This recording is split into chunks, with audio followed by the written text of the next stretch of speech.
Bom dia, senhor Claudemir. Tudo bem, senhor Claudemir? Claudemir, é isso? Não é Claudemir, é Valdecir. Já conheci com sacanagem, né? Aí. Valdecir. Oval. Nem redondo, nem quadrado. Oval. Bom dia, meu querido. Aliás, para quem for ver, a gente tá onde agora? Em Bitinga, né? Ibitinga. E aí, como que é? Você nasceu aqui em Bitinga? Como é Nasci que é? aqui faz pouquinho tempo, em 1969. Há pouco tempo mesmo. E me diz uma coisa, seus pais já eram daqui? Vieram de onde os pais? De onde... Meus pais nasceram aqui em Ibitinga, mas a família do meu pai eu sei que eles são naturais de uma cidade vizinha chamada Borborema. É um município pequeno aqui do lado. E a família da minha mãe, a minha avó vem de descendência índia, que é ali da região ali de Tabatinga, né? Ela era neta de índios. E o meu avô, do lado da minha mãe, era espanhol, descendente de espanhóis. Meu querido, e aí, assim, começou a trabalhar como todo mundo, provavelmente na roça, aquelas coisas assim, como é que é isso? A minha participação na roça não foi com tanto afinco. Mais pequeno aqui, com 8 anos de idade, 9 anos, eu me lembro, do lado aqui tinha um bairro chamado... Tem agora o bairro chamado Taquaral. Aqui é Vila Simões. Ah, tá. Ibitinga, Vila Simões. Do lado nós temos um bairro aqui que se chama Taquaral, Jardim Taquaral. Nesse bairro era uma área rural e tinha plantação de algodão. E eu me lembro, criança, a gente ia para o algodoal colher algodão. E eu vinha com as unhas toda machucada, porque aquelas ferpas do casulo do algodão, para tirar o casulo do algodão, abria a flor, né? E ela é rígida. Então a ponta machucava o pé das unhas. E aí eu me lembro daquela frase que nós conversamos, né? Então, para quem tem aquela história, quem tem terra debaixo da unha, também tem a unha reventada de algodão, é isso? Com certeza, com certeza. E você está falando isso, mas a partir de que ano você começou? Quantos anos você tinha? Isso tinha 8 anos de idade. 8 anos. 8, 9 anos de idade, no máximo. Mas eu las estudar, não tinha essa coisa? Ia para a escola, ia de manhã na escola. Aliás, eu estudava aqui na esquina de casa, porque tinha uma escolinha aqui que chamava Escolinha Isolada da Vila Simões. Escolinha isolada? O que é uma escola isolada? Uma escola isolada, eu não sei na época como que eram as escolas. Era a escola municipal e eram só 2 classes. Uma sala com 2 classes. De manhã funcionava o primeiro ano, quando a gente entrava na escola com 7 anos de idade. Não existia pré-primário, não existia berçário, não existia nada disso não. A gente entrava para alfabetização com 7 anos de idade para aprender a fazer onda vai, onda vem, onda vai, onda vem, né? E você sabia o que era onda? Você já conhecia a onda do mar? Não, fui conhecer o mar com 19 anos de idade. Ah, mas você adulto. Eu fui conhecer com 23. A gente viu o desenho das ondas na cartilha Caminho Suave. Eu sou da época da cartilha Caminho Suave. E B de baleia. B de baleia. A de abelha. A abelha até a gente conseguia se identificar, porque eu sabia o que é abelha. Mas uma coisa que me causava uma perturbação é que são? Então, não, é um peixe enorme. A baleia. O que é baleia, né? Isso. Eu ficava perplexo, assim. E nessa coisa de alfabetização, você terminou, foi parar, estudou, como é que é então, isso? Então, como eu falava, a escola isolada tinha uma classe de alunos na primeira série, na parte da manhã, e na segunda série, eu estudei com a dona... Primeira série, minha professora foi dona Mansueta Zapata, o nome dela.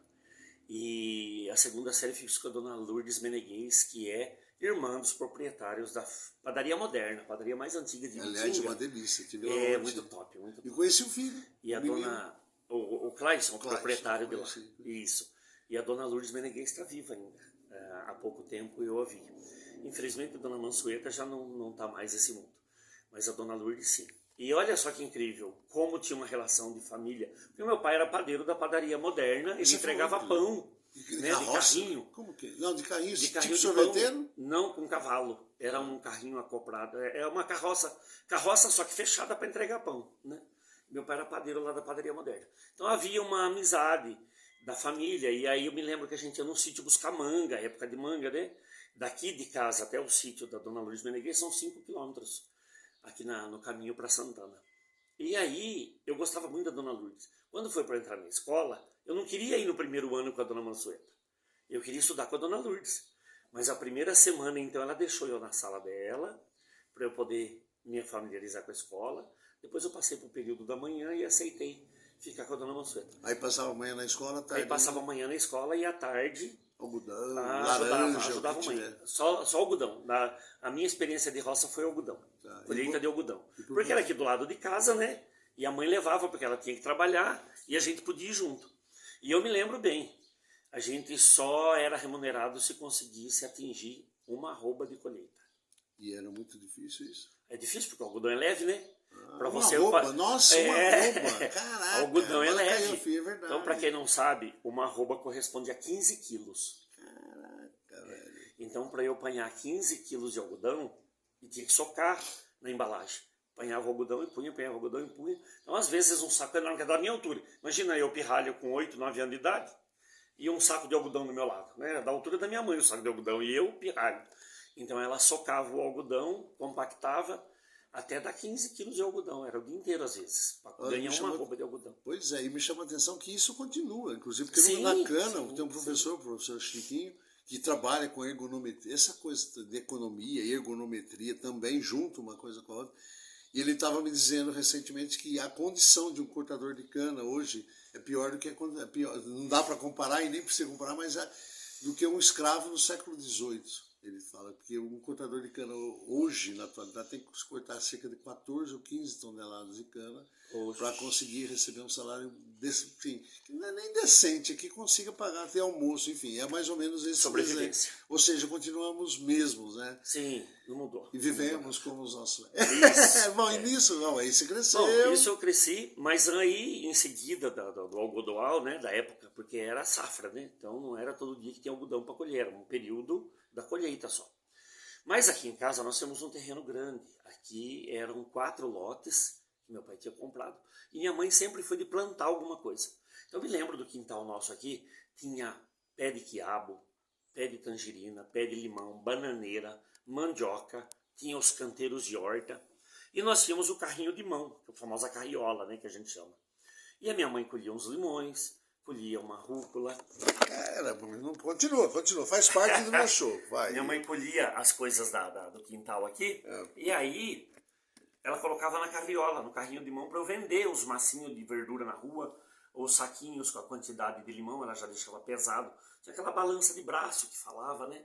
E eu saía na rua com a carriola aqui vender para os vizinhos. Só tinha 2 ruas. Essa rua aqui, Antenor Simões Maia, e a nossa rua. Na época não tinha nome de rua, não. Aqui era Rua 1 e aqui era Rua 5.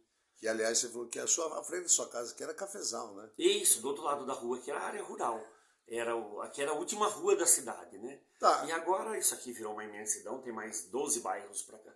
Tá, mas nesse disco, aliás, estamos aqui convivendo 3 dias já, né? E uma coisa que me chamou muita atenção quando saio com você pela cidade, que você está em campanha eleitoral, essa coisa toda, há um reconhecimento, eu percebo isso no olhar das pessoas. Até na Santa Casa ontem foi muito mais forte, né? E eu vejo a receptividade, né, que você tem em relação às pessoas, que na real é mais do que uma devolução da receptividade. Aliás, a minha estadia aqui na sua casa é né? De onde vem isso? E tem algum vínculo? Você estava me contando umas histórias dos seus 30 anos, 30 e poucos anos aí de ambulância, é isso? Sim, sim. Como que é isso, Val? Como que é isso? Então, quando criança, eu tenho muito os ensinamentos da minha mãe. Minha mãe sempre ensinou a gente a ser hospitaleiro, receptivo. Essas palavras não existiam no meu vocabulário, né? Ela falava só que a gente tinha que atender bem as visitas. E isso ficou aqui incutido, talvez até na minha formação, porque eu sempre gostei de receber bem. Então, eu sou da época em que chegava qualquer pessoa na minha casa, minha mãe sempre falava, a gente tem que ter uma bolacha, a gente tem que ter um suco, tem que ter um leite, tem que ter alguma coisa para atender a pessoa que chega na casa da gente. Só água não serve, ela falava. E às vezes só um café serve. Então você vê, isso do café, vamos tomar um café. Eu acho que por isso que eu sou viciado em café até hoje, porque café é vida, né? Somos, né? Sem dúvida. Exatamente. E aí, eu também aprendi a bordar, trabalhei no bordado. Eu pulei essa parte, é verdade. A minha mãe me ensinou a desfiar. Começou cedo, né? Comecei cedo. Aí na época do algodão, aqui em casa não tinha energia elétrica. A gente usava lampião de gás e tinha rádio a pilha.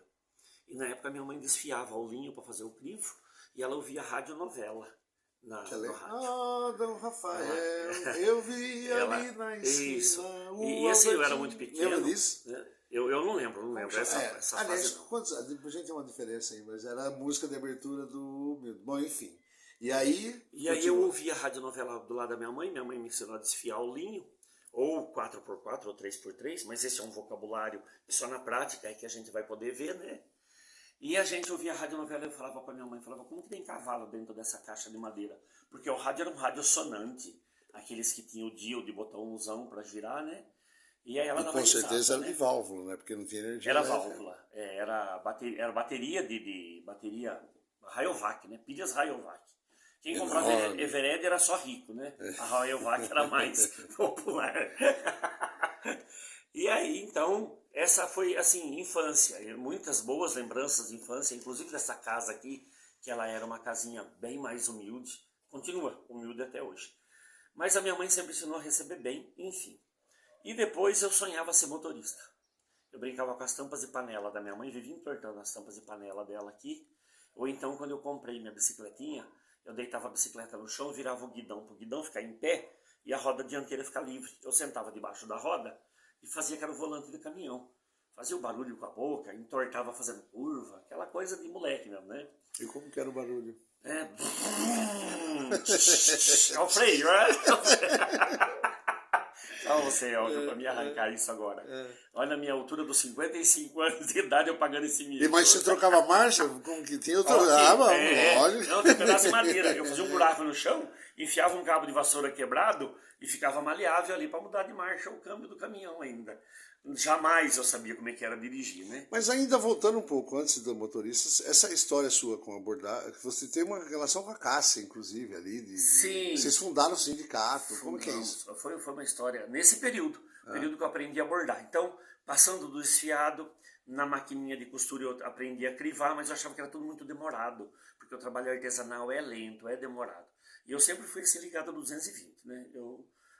Querendo para ontem as coisas, capricorniano, né? Então, algo já diz aí. Por que capricorniano? Eu sou sagitário, o que quer dizer? O capricorniano é um cara assim intenso, ele quer trabalhar e quer os frutos rápido, não tem paciência de ficar esperando não, é imediatista. Então é a mesma coisa sagitário, só que os frutos nunca vêm, né? Somos perto aí, Sagitário e Capricórnio é sequência, né? É verdade. Isso.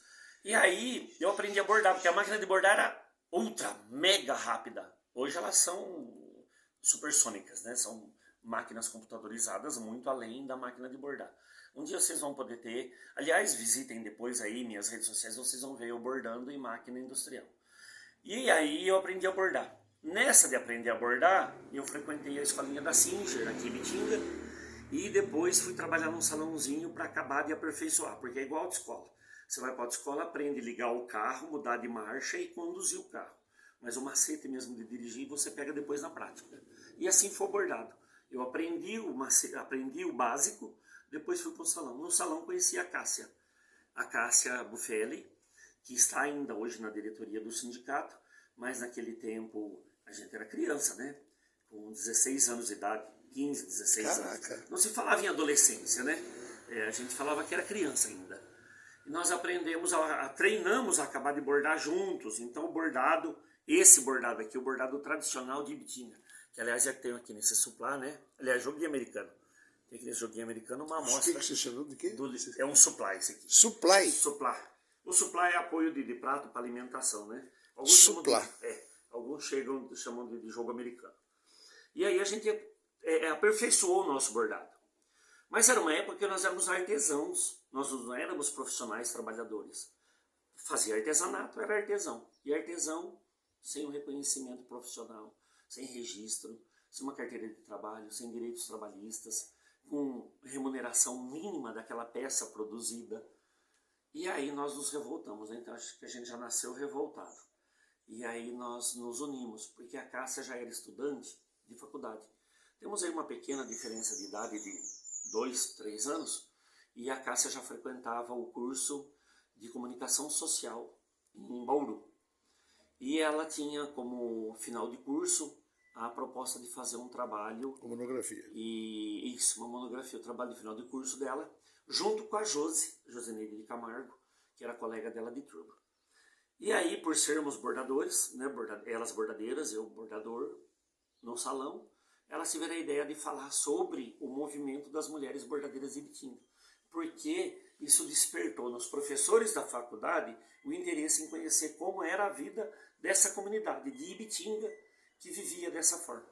E aí, com orientação lá dos professores dela, surgiu a ideia de fazer um projeto social para reunir essas bordadeiras, se organizarem para ter a valorização desse trabalho que as bordadeiras desempenhavam. E nesse sentido, nós nos conduzimos e juntos com o professor, com o advogado inclusive, fundamos a primeira associação de bordadeiras de Ibitinga. Que ano que é isso? 1985. Que, aliás, é um baita no sindicato hoje. 1986. Antes da Constituição de 88. Tivemos apoio de um deputado de São Carlos. Quem? Antônio Cabeça Filho. Olha, você sabe quem é o Antônio Cabeça Filho? Eu não soube da história dele, mas eu o conheci. Ele foi muito importante, deu esse apoio pra gente aqui em Ibitinga. E tinha na época o doutor Décio Rocha, que era delegado do trabalho da região da subdelegacia do trabalho de Araraquara. E o doutor Décio também foi uma pessoa muito importante, que deu toda a orientação pra gente aqui em Ibitinga. E essa associação cresceu. A Associação da Bordadeira não era meramente uma associação para reunir as bordadeiras. Era uma associação onde a gente falava das nossas reclamações, buscava apoio para ter o reconhecimento do salário melhor. O objetivo era esse, né, ter uma remuneração melhor. E conseguiram? Conseguimos sim, conseguimos boas negociações. E aí veio então, nós tínhamos feito o pedido para a carta sindical, aí foi o grande boom. E esse trabalho de escola da Cássia gerou então a fundação da Associação das Bordadeiras de Ibitinga, que logo em seguida, pós Carta Magna, né, a nossa Constituição brasileira em 88, mudou-se o jeito também de pedir o registro sindical e nós conseguimos transformar essa associação em Sindicato dos Trabalhadores do Bordado de Ibitinga. Bom, e que tudo isso tem a ver com a história? Porque todo mundo que a gente estava ali pedindo os votos, vejo você pedindo os votos, aí eu quando estou andando também, que distribuo os seus panfletos e tal, aí o pessoal olha e fala, nossa, mas o Val da Ambulância, que história maluca, que Val da Ambulância. Que pois história... é, depois de trabalhar no bordado e querer, né, ansiar por mais condições melhores de vida, e aquela brincadeira de criança de ser motorista, surgiu e eu ouvi falar que tinha concurso para motorista da Prefeitura de Ibitinga. Lá em 1990 já. E eu fui prestar o concurso. Aí já estava casado, né, porque acelerei também esse processo. Acabei tendo a minha filha mais velha antes do casamento, né, mas isso aí depois, o casamento durou 23 anos. E aí eu tinha que sustentar uma casa já, casado, e continuava morando aqui ainda, junto com a minha mãe. Nessa época já meu pai não fazia mais parte da nossa vida, já tinha se separado e posteriormente faleceu. Então eu tinha que trabalhar e ser o pilar de sustentação também, porque a minha mãe, apesar de jovem, tínhamos aqui morando com a gente uma avó muito doente, acamada, com necessidade de atenção 24 horas por dia, e a minha mãe não podia trabalhar fora. E o meu irmão menor na época com 14 anos. Aí algumas coisas já tinham mudado, né? As crianças não podiam mais trabalhar em fábricas. A partir dos 14 anos era um menor aprendiz. E o Clécio com 14 anos começou a trabalhar também numa fábrica para ser auxiliar de serviços gerais, arrematador, cortador de bico, né? São funções do bordado de Ibitinga. E eu ouvi falar que tinha esse concurso público, falei, vou me inscrever e vou ser motorista da prefeitura.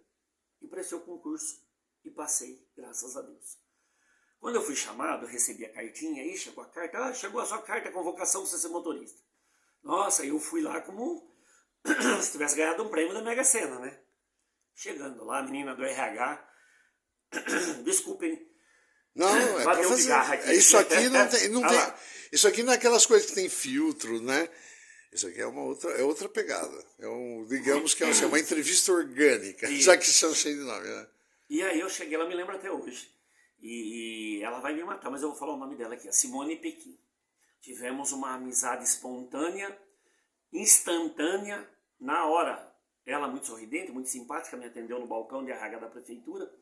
E ela me entregou a cartinha e falou, você vai lá para o centro de saúde que você vai ser motorista de ambulância. Eu recebi aquilo como uma bomba na minha cabeça, assim, eu falei, jamais, eu quero ser motorista de carro normal. né? Eu nem imaginava que Ibitinga tinha ambulância, eu nunca tinha precisado de uma ambulância. Eu via as ambulâncias na cidade, mas jamais pensei em trabalhar com ambulância. Mas Deus sabe todas as coisas, né? E aí eu voltei para casa que eu não queria um emprego. A menina falou, não, você tem um prazo aí para resolver. Cheguei em casa, minha mãe, minha esposa na cabeça. Não, vai lá, você não tem experiência, não vão te pôr para dirigir ambulância sem experiência. Vai conversar melhor lá. Voltei, aí a assistente social da época que me contratou, fez a triagem comigo, né, conversou, ela explicou.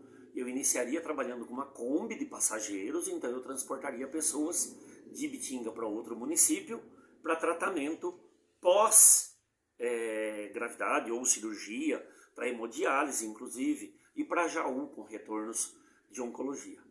Beleza, aí eu aceitei.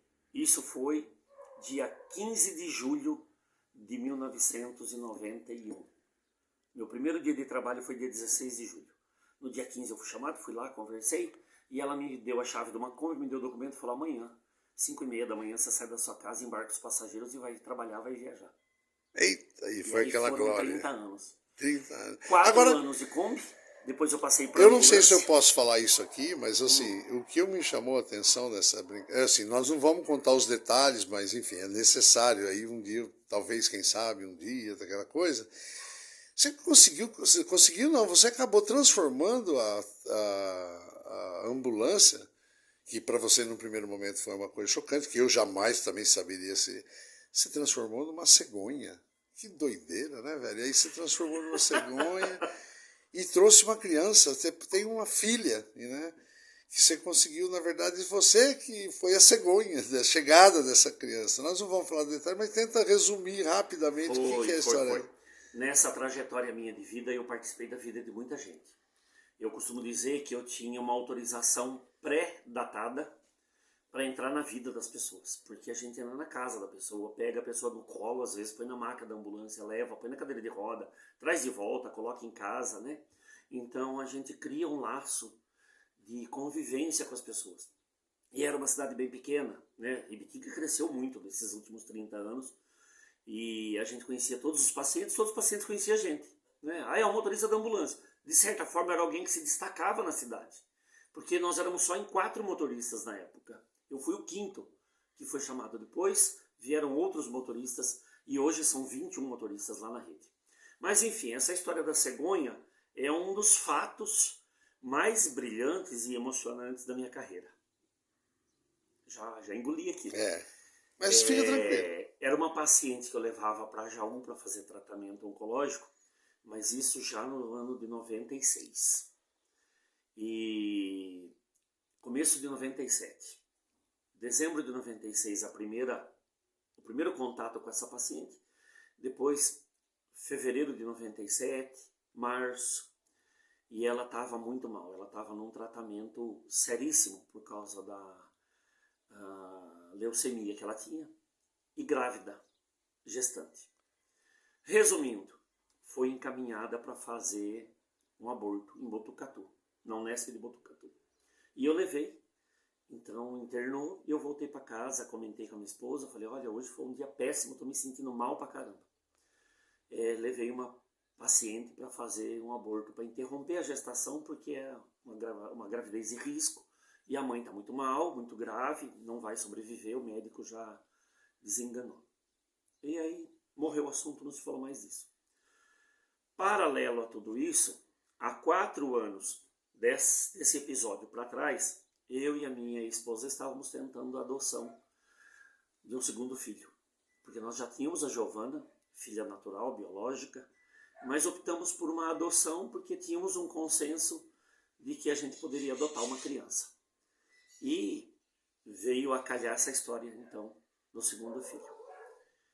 E aí, passou um tempinho depois da internação da mãe em Botucatu para o parto, passou um tempo e eu fui comunicado que eu ia buscar uma pessoa de alta em Botucatu. Mas era um recém-nascido de 22 dias. E talvez fosse por orfanato. Mas sabiam que a gente estava querendo adotar uma criança. E aí nós adotamos o bebê da dona Maria Inês, que infelizmente não teve condição mesmo de continuar a gestação, Mas o médico em Botucatu segurou ainda mais alguns dias e nasceu o Bruno com 6 meses e umas semanas de vida, 1,5 kg, 39 centímetros. Eita. E aí nós pegamos para cuidar, porque a mãe ainda estava viva. Pegamos para cuidar, trouxemos para casa, pegamos uma guarda provisória. E na semana seguinte da vinda do Bruno para casa, infelizmente a mãe biológica dele foi a óbito. E aí eu entrei com o processo de adoção definitiva. E agora o Bruno é Bruna com muito orgulho e já completou 27 anos de vida. É isso. Bom, Val, já temos aqui 25 minutos de prosa e assim, traduza em... Eu ia falar um segundo, mas aí... Aí você me mata. O que é isso tudo, esse amontoado de coisas que você foi fazendo, essa receptividade hoje que você tem na cidade? E eu tenho ficado bravo, porque para todo mundo que eu peço voto para você, não, Val já está eleito, isso é uma desgraça. Eu espero que as pessoas que ainda vejam esse vídeo não cometam essa loucura, né? Porque o voto só é contaminado na urna, né? Isso. E aí, meu querido, por que você quer ser vereador? Então, para a gente fechar essa prosa aqui, porque nós não falamos também do Caminhos do Tietê, que poderíamos falar. Aliás, podemos falar um pouquinho sobre o Caminhos do Tietê. Então, vou voltar um pouquinho. Antes do nascimento da Bruna, em 95, eu fui procurado por uns colegas do serviço público para ver se a gente se organizava em sindicato, porque eles já sabiam da minha história da participação na fundação do Sindicato dos Trabalhadores do Bordado. E nós, no serviço público, passamos, depois do Sarney, o Collor, nós tivemos muitos problemas no serviço público. E a gente sabia que se a gente não se organizasse, né? Então, assim como o poder público é uma empresa que precisa ser administrada, porque somos trabalhadores com CLT, carteira assinada, né? Nós não somos empregados públicos, nós somos funcionários públicos, né? Aliás, não somos servidores públicos estatais, isso. Nós somos funcionários públicos seletistas.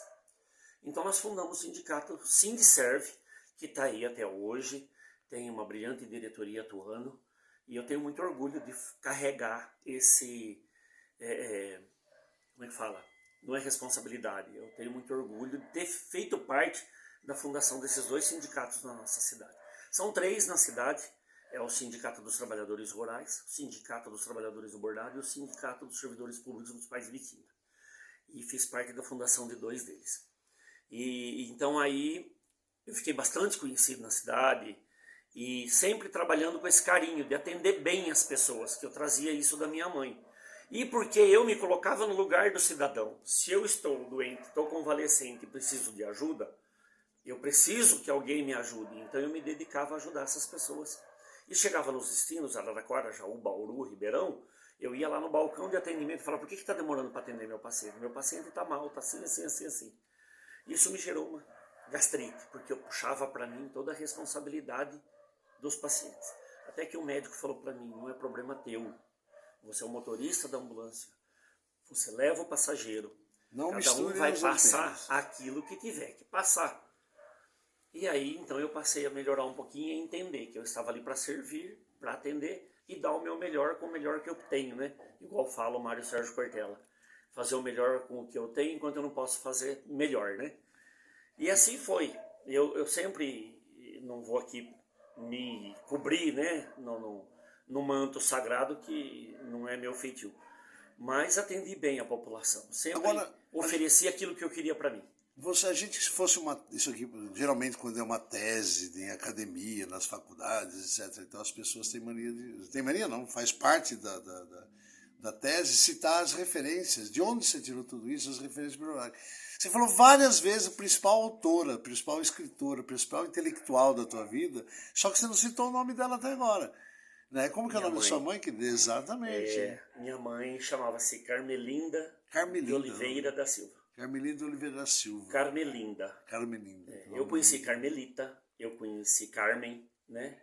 Mas Carmen linda, igual era a minha mãe, não tem outra. Dona Carmelinda era desfiadeira, desfiou inclusive por bordado Sampaio, que foi uma potência aqui em Bitinga. E infelizmente ela é falecida já, a pandemia né, o Covid-19 levou a minha mãe Eita! em julho de 2020, há 4 anos. Ficamos juntos aqui em resguardo ali, aqueles 14 dias de recolhimento, né, do Covid. Eu e minha mãe juntos com o Covid. Mas ela acabou sendo internada, foram 11 dias de internação, intubação e óbito. Foi traumatizante, porque nesse período eu trabalhava no SAMU. Trabalhei na ambulância há 30 anos, porém 22 anos foram de viagens para outras cidades. 2 anos e meio foi de prestação de serviço dentro de Bitinga, só atendendo o pronto-socorro municipal, com transporte de passageiros aqui para fisioterapia, curativos, alta, remoção. Até participei de resgate de acidentes na cidade. E depois, com o perfil que eu tinha de trabalho, a direção chamou e falou: eu preciso de você no SAMU, porque você tem perfil para ser SAMU e tem um funcionário lá que vai sair e a gente precisa substituir, não tem concurso aberto. E eu fui para o SAMU aceitando fazer então aquela lacuna que era para ser temporária de 90 dias. E lá eu fiquei 6 anos e meio.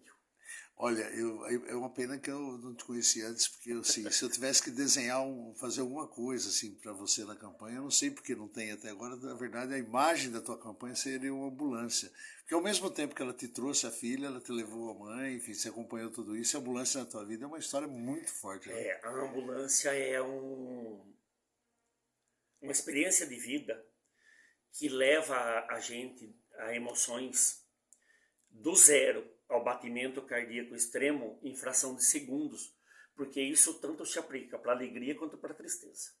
Então, momentos de alegria na ambulância, eu tenho vários.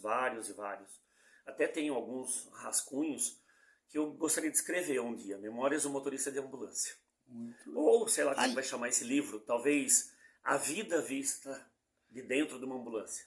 Cedo Né? Existe vida lá fora da ambulância, mas existe vida também dentro da ambulância. Aliás, o símbolo da tua campanha está atrás dessa camisa e debaixo dessa camisa, né? Na minha opinião, a sua ideia é que é o... Como que chama isso? É o eletrocardiograma. Não vou pedir para você mostrar. Raios de batimento cardíaco. E é o meu batimento cardíaco. É mesmo? Eu pedi para o cardiologista. Não pode mostrar, né?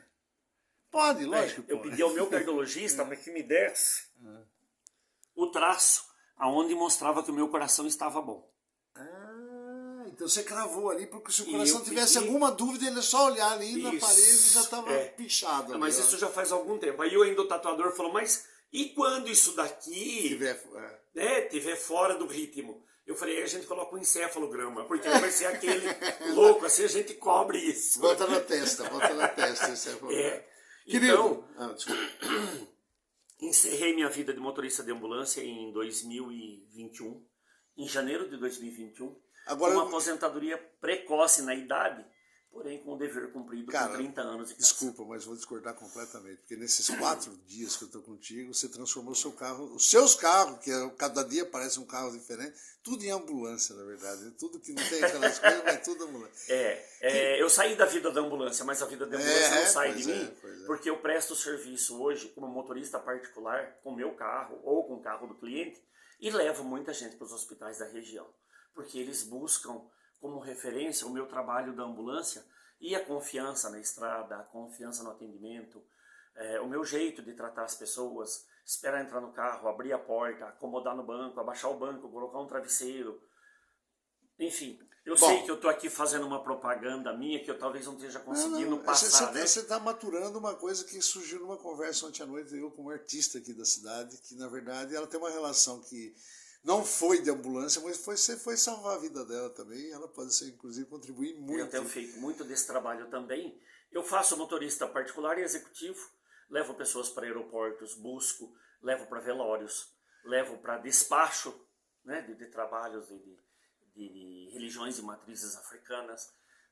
E o meu serviço, eu atendo e não questiono. A pessoa precisa ir lá? Vai e leva. A única coisa que eu me prevaleço é de não ser um laranja aí, né? Eu não quero ser aviãozinho de ninguém. Muito bem. Bom, e esse livro está mais fortalecido que os meus. Eu já estou com ciúme porque o seu já começa como uma ilustradora, como uma pessoa, né? Bom, querido, para fechar essa prosa, geralmente eu terminava as minhas conversas no rádio, por exemplo, quando tinha o programa de rádio, entrevista diária, essa coisa toda. Eu sempre terminava, principalmente com as pessoas que eu não conhecia e passei a conhecer, com uma frase de um filme que até hoje eu nunca assisti, inclusive, mas é um filme que eu sei a história e tal, que é a história de duas pessoas que se conhecem através de livros. Eu preciso assistir esse filme, porque deve ser belíssimo mesmo, que o filme chamava Nunca Te Vi, Sempre Te Amei, e você pode se enquadrar numa dessas falas que realmente... Quanta honra. Não, e a sensação de irmão mesmo, de irmandade, acho que fazia muito tempo que eu não estava sentindo, ainda mais esse mundo maluco que a gente estava, né, vivendo e tal. Faz muito tempo que eu preciso, né? Todos nós precisamos todos, né? De irmãos, de fato, né? Desse acolhimento, né? Que nós estamos falando todos, que é a palavra que para mim, acho que se eu tivesse que traduzir você nesses pouco que a gente conversou, do que eu andei, enfim. Para encerrar, tem uma pergunta totalmente idiota, mas é uma pergunta bem... Como é que você traduz? Como é que você faz? Você tem quase 1 minuto para fechar esse vídeo, para dizer para mim assim, o que é... Como diria o Abujan, que é um querido, brigávamos muito, mas ele terminava as conversas dele falando assim, o que é a vida? Como que você traduz a vida? Rapaz, a vida é o instante entre o nascimento e a morte. E eu tenho que transformá-lo no melhor possível nesse pequeno espaço de tempo que eu tenho. Muito bem. E aí, preferência carregando, inclusive, eu acho que, puxa, uma boa ideia essa de você pichar, né, o seu batimento cardíaco do coração, que se ele tiver alguma crise, ele dá uma olhada ali. Já... Querido, muito obrigado e por tudo que você fez por mim aqui esses dias, eu quero agradecer profundamente e queria, bom, encerra falando alguma coisa para quem você quiser, mesmo porque tem uma rede, né? Ele não tem muita aquela coisa de grandes visualizações, mas tem uma rede de pessoas aqui maravilhosas que, assim como você, eu conheci nessas andanças, etc. E tal. Então, manda um alô para esse pessoal todo que está esparramado pelo Brasil. Para vocês que estão me assistindo, eu quero deixar a seguinte frase. Vem para Ibitinga. Tá? E aqui eu sou turismólogo e guia de turismo. Essa parte nós não falamos. Pode ser que a gente fale vamos gravar uma outra hora que acho que tem você, tem o Edu, que dão a vida para isso, né? Eu sou turismólogo e guia de turismo, tenho meu projeto aqui Casa da Bordadeira, que é o resgate da identidade do bordado de Ibitinga, que eu fui bordador, aposentei e estou abrindo a escola para ensinar a bordar o bordado antigo de Ibitinga e faço parte de uma associação Caminhos do Tietê, que é turismo. Então eu aposentei da vida de ambulância, mas continuo trabalhando com o público. E aí, quero te fazer um convite. Vem para Ibitinga. Minhas redes sociais está lá, Val da Ambulância, porque é assim que eu sou conhecido aqui na cidade. E tem a agência Safira Tours, que é o nosso receptivo Ibitinga, não podia ser diferente. A minha filha mais velha também é turismóloga, somos parceiros de serviço. E optamos por fazer o turismo receptivo, porque está no nosso sangue receber, acolher, ser hospitaleiro e proporcionar às pessoas o bem-estar que elas precisam. Então, Ibitinga está aqui, de portas abertas, braços abertos, e eu estou aqui à disposição para atendê-los, para dar sugestões, hotéis, compras, alimentação, passeios. E tem uma rota linda de passeio aqui na nossa região, que envolve 5 cidades na rota Encantos do Interior. Quais são essas cidades? Ibitinga, Tabatinga, Itápolis, Borborema e Iacanga, cada uma com a sua vocação turística e com belos atrativos para que a gente possa passar 3 dias passeando. Olha aí. Bom, e eu não sei, outra provocação, isso meio sugestão, é no sentido de que, na verdade, eu acho que o que você faz é uma coisa muito forte que eu chamaria de acolhimento turístico, né? Que seria uma coisa mais... Porque é exatamente o que você faz, cara, porque a gente é engraçado, que você, parece que você acompanha, você vai olhando os detalhes. Mas vamos dar o tchau, porque passou aqui de 38 minutos essa prosa, a gente ficou uma prosa bacana, né? Não sei se o pessoal gosta de quer ver coisa de 1 segundo. Manda um beijo pro povo e já fez o convite. Muito obrigado. Para todo mundo, é o coração, somos irmãos. Então faz com... E que Deus nos abençoe. Já que você aqui mostrou o coração, vamos fazer o encerramento com... Eu adorei essa ideia, muito legal. Val, muito obrigado, querido, um grande beijo e